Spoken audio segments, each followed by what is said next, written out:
toujours du Mozart au Festival d'Aix-en-Provence. Cette 71e édition ne déroge pas à la tradition et nous présente en ouverture le Requiem, dernière œuvre inachevée du compositeur.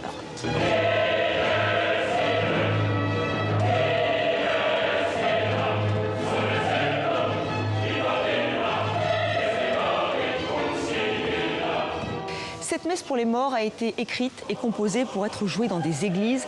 Romeo Castellucci s'en empare, le metteur en scène et plasticien italien transpose sur scène ce requiem, un objet théâtral non identifié qui est traversé par la notion d'extinction, un défi théâtral là aussi et musical relevé par l'ensemble Pygmalion. Jouer le Requiem de Mozart dans la fosse et en plein air, pour les musiciens de l'ensemble Pygmalion, c'est une première, mais ce ne sont pas eux qui ont la partition la plus difficile. Surtout que c'est compliqué pour le chœur, parce que le chœur, en fait, ils ont énormément de choses à faire, ils dansent sur des parties qui sont très difficiles, très rapides, voilà. S'ils se décalent un chou, etc., nous, on est à l'écoute pour vraiment caler les trucs avec eux, plutôt que de faire notre boulot, il y a le chœur, l'orchestre, et puis basta. Nous, on est vraiment, enfin, il y a un truc très, voilà, très ensemble, quoi.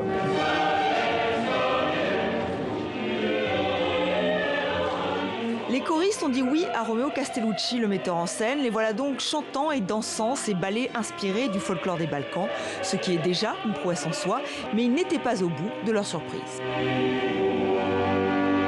Alors ce qu'on nous a demandé de plus dingue dans cette production, c'est moi on m'avait jamais demandé avant, c'est-à-dire qu'on est censé plusieurs terminer nus. Voilà, c'est au-delà de la danse, mais voilà, on nous demande ça.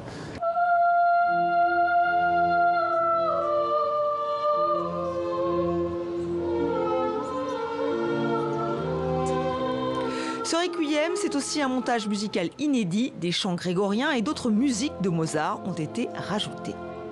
Elles sont là pour créer des atmosphères, elles sont là pour pouvoir faire naître une écoute un peu différente du Requiem. C'est-à-dire qu'en nous préparant au Requiem avec des pièces qui se trouvent avant, une sorte d'épilogue, et à l'intérieur, elle crée, je l'espère, elle renouvelle notre écoute.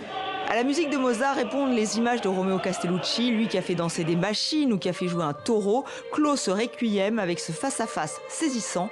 Ethan, 6 mois, est impressionnant de sérénité. Raphaël Pichon consacre 3 concerts à Mozart cette année. Il dirigera notamment les 10 jeunes chanteurs et chanteuses de la résidence d'artistes du festival. Une résidence dirigée cette année par la soprano canadienne Edith Vince. Et c'est ici, au Grand Théâtre de Provence, que ces jeunes artistes répètent. Nous avons eu droit d'assister à un de leurs cours.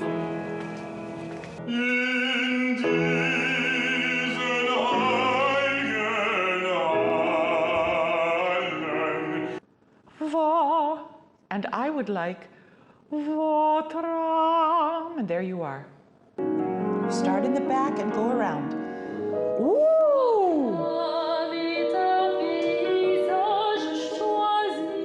That's so beautiful.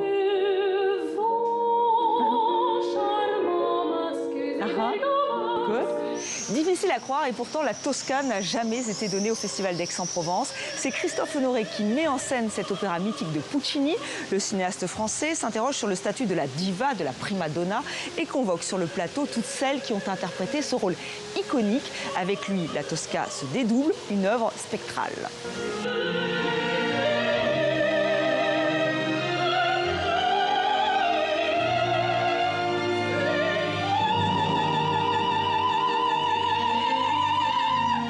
Elles sont toutes là, la Calas, Montserrat Caballé et toutes les autres, autant de divas, autant de Tosca. Christophe Honoré se moque gentiment des primadonnas.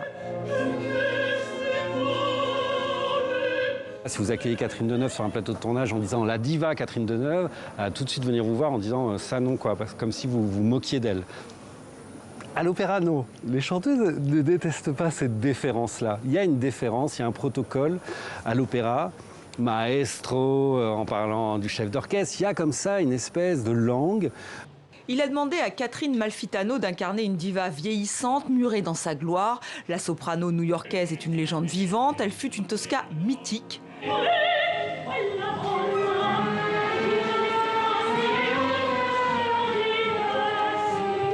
Face à elle, la relève est incarnée par Angel Blue. C'est une première prise de rôle pour la jeune chanteuse. Une double Tosca pour percer le mystère. Qu'est-ce qu'une diva ?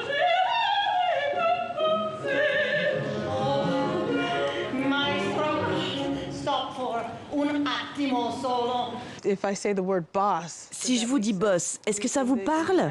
Aux États-Unis, on dit c'est la boss. C'est ça une diva. Beyoncé est une boss, Rihanna aussi, J-Lo est la boss. Elles sont des boss. J'espère aussi que je suis une boss à l'opéra. Je ne sais pas. Sur scène, c'est donc un passage de témoin entre deux générations, une mise en abîme qui nous perd un peu, mais justement, c'est le but recherché.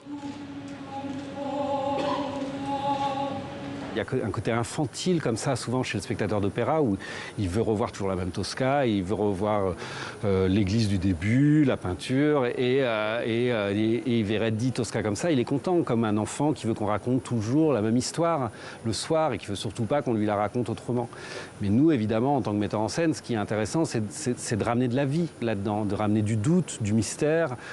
Au grand jeu du Chamboule-Tout, l'orchestre se retrouve sur scène avec une diva qui ne sait plus qui elle est. Son destin se confond alors avec celui de son personnage. Ce troisième acte sera celui des adieux.